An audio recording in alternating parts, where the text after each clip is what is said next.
Welcome to Byte-Sized Tech, where we kind of blend casual conversations with insightful discussions about the latest in technology and gadgets.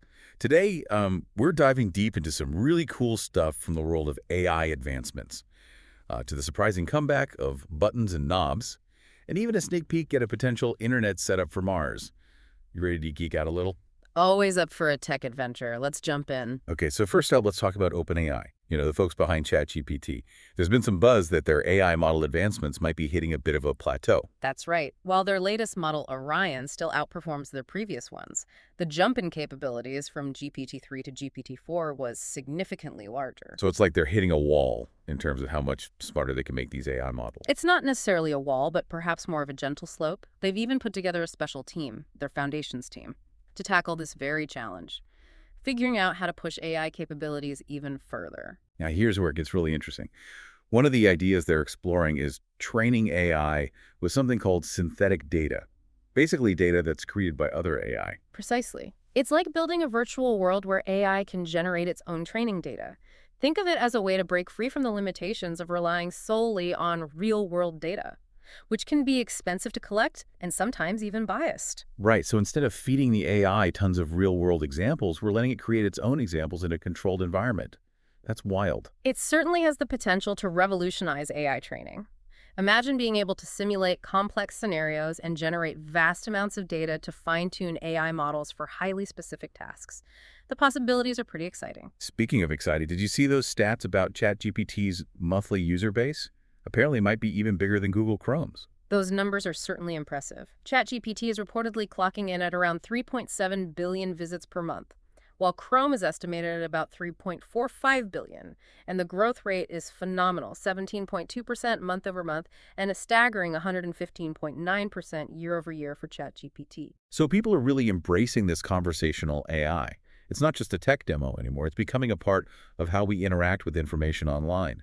What do you think this means for the future of search, for how we find and consume information? It's a fascinating shift. Instead of typing keywords into a search bar, we're engaging in more conversational interactions with AI. This could lead to a more personalized and intuitive search experience, where AI understands our intent and guides us to the most relevant information. It's almost like having a research assistant at your fingertips. But speaking of exploring new frontiers, let's shift gears and talk about something truly out of this world. Mars. SpaceX, the company behind Starlink satellite internet, has its sights set on creating MarsLink, essentially a version of Starlink for the Red Planet.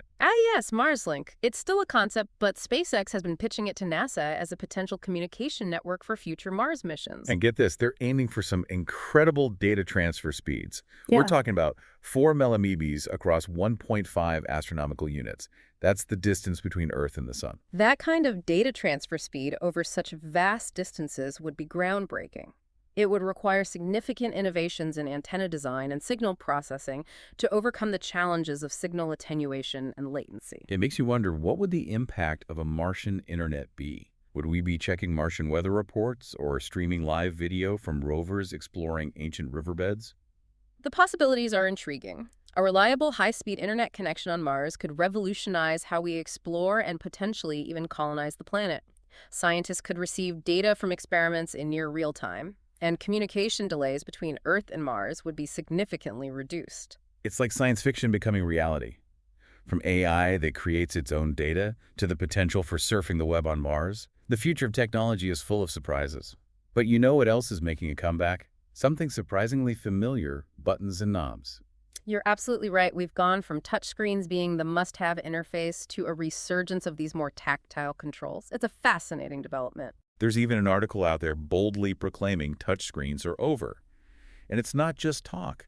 We're seeing this trend pop up everywhere, from cars to appliances to personal electronics. And for good reason.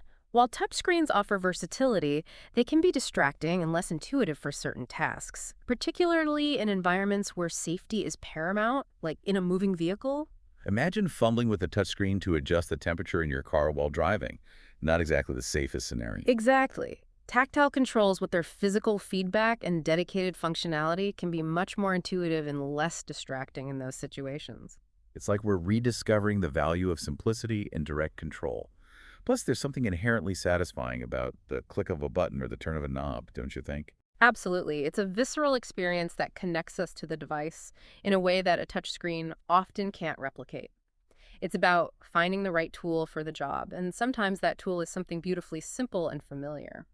It's interesting how this trend ties into the broader idea of human-centered design.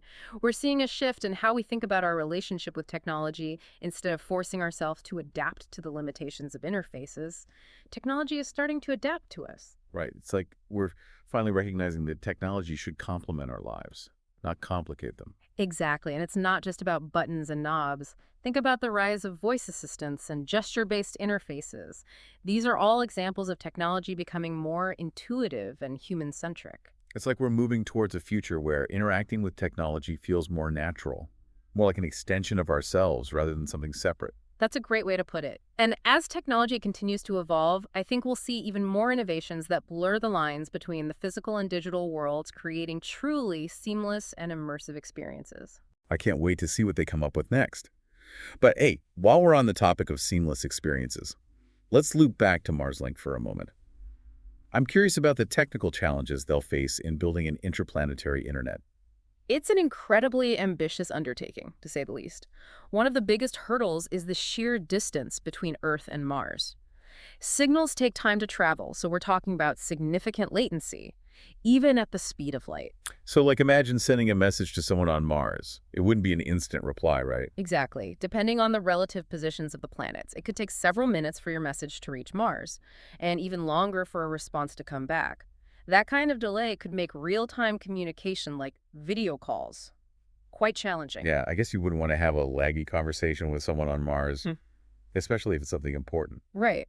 And beyond latency, there's also the issue of signal strength. Transmitting data over such vast distances requires incredibly powerful transmitters and sensitive receivers to ensure the signal doesn't get lost in the cosmic noise. So it's not just about beaming a signal out there. They need to make sure it's strong enough to reach Mars and clear enough to be received without errors. Precisely. It's a delicate balance of power, precision, and resilience. And let's not forget the harsh Martian environment. I mean, we're talking about extreme temperatures, dust storms, and radiation, right? Absolutely. Any equipment sent to Mars needs to be incredibly robust to withstand these conditions. They'll need to develop specialized materials and designs to ensure the longevity and reliability of the MarsLink infrastructure. It's mind-boggling to think about all the technical hurdles they'll need to overcome. It is. But challenges often breed innovation, and I have no doubt that the brilliant minds at SpaceX and other organizations involved in this endeavor will find creative solutions to these problems. It's inspiring to see how far we've come in terms of space exploration and technological advancements. Mm. From AI that can learn from its own creations to the potential for an interplanetary internet, the possibilities seem limitless. It's an incredible time to be witnessing these developments. And as we continue to push the boundaries of what's possible, who knows what amazing discoveries and innovations await us in the future? Speaking of amazing discoveries, you know what I find fascinating? What's that? It's how all these seemingly different tech trends we've talked about today actually connect in a way. It's like they're all part of this bigger story about technology becoming more human-centered. You've hit the nail on the head. Mhm. Whether it's AI learning to create its own data or the resurgence of tactile interfaces that feel more intuitive, it's all about designing technology that aligns with our needs and enhances our experiences. Right. And even something as ambitious as MarsLink, it's not just about building an internet for another planet. It's about pushing the boundaries of human connection and exploration. Exactly. It's about expanding our reach, our knowledge, and our understanding of the universe. It's about that innate human desire to explore the unknown and connect with something bigger than ourselves. It's inspiring to think about the possibilities.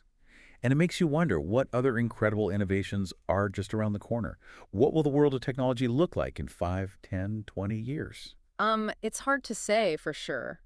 But if the current trends are any indication, I think we can expect technology to become even more integrated into our lives, more personalized and more intuitive.